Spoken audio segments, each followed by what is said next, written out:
अस्सलामुअलैकुम, मैं हूं यासिर पीरजादा। आप देख रहे हैं मेट्रो 7 पाकिस्तान। आइए चलते हैं खबरों की जानिब। जमात अहले सुन्नत पाकिस्तान कराची के अमीर अल्लामा सैयद शाह अब्दुल हक कादरी ने कहा कि हर साल की तरह इस साल भी ईद मिलादुन नबी सल्लल्लाहु अलैहि वसल्लम बावकार अंदाज में अकीदत और एहतराम के साथ मनाई जाएगी। अल्लामा शाह अब्दुल हक ने कहा कि हालिया दिनों दहशतगर्दी जो वाक़यात हुए, कराची में एक सुन्नी कारी मोहम्मद खुर्रम को शहीद किया गया, गुलिस्तान जौहर में मौलवी साहब को कत्ल किया गया। इस तनाजुर में मुल्क के इंटेलिजेंस अदारे चौकस रहे और जुलूस व जलसा मिलाद की सिक्योरिटी मज़ीद बेहतर की जाए। इस मौके पर मौलाना इब्रार अहमद रहमानी, डॉक्टर सैयद अब्दुल वहाब कादरी, मौलाना अल्ताफ़ कादरी, सैयद रफ़ीक शाह मुफ्ती बिलाल कादरी, काजी नूर इस्लाम शम्स, मौलाना शौकत सियालवी, गफरान अहमद, शफी राना, मौलाना जमील अमीनी भी मौजूद थे। तकरीबन सबसे हमने मीटिंग्स की हैं, जितने अहदेदारान जितने ज़िम्मेदारान हैं सबसे मीटिंग्स की हैं, बल्कि बास को तो हमने ख़ुद मरकज़ अहले सुन्नत मेमन मस्जिद मुस्लिउद्दीन गार्डन दावत दे कर के बुलाया।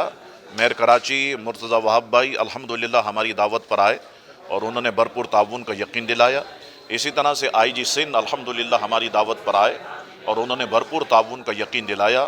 अभी हमारे साथी जो है वो DG रेंजर्स के साथ मीटिंग में मसरूफ़ थे, अभी आए हैं और उन्होंने भी भरपूर ताउन का यकीन दिलाया है।